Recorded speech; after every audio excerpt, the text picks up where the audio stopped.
Une an a tremendi razout, puis ur potr. Hag te zo plar peus ket de krede de lavare o ma zro oa, ma flas e oa. Pe be bounte d'un tamm, puis rud ur plar. Pe be de gret traoù dit pigur rud ur plar, ya. Soñj a la ran e c'hoarvez d'an holl merc'hed war aseblant ur wech en o buhez. E vez c'huitelet en doare so da droch gant potred a zezet hag te o c'hortoz a c'harboutin pe o tremen war a riblenn pigur rud ur plar.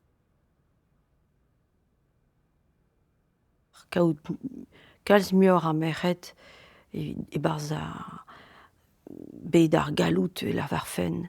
Setu rezister e chom an iver ar merc'hed a zo e karg, a zo e penn deus traoù. Me zo sur ma vefe douget muioc'h eus an dra-se, memes ma vez klasket sur-walc'h a vefe gwelloc'h an traoù.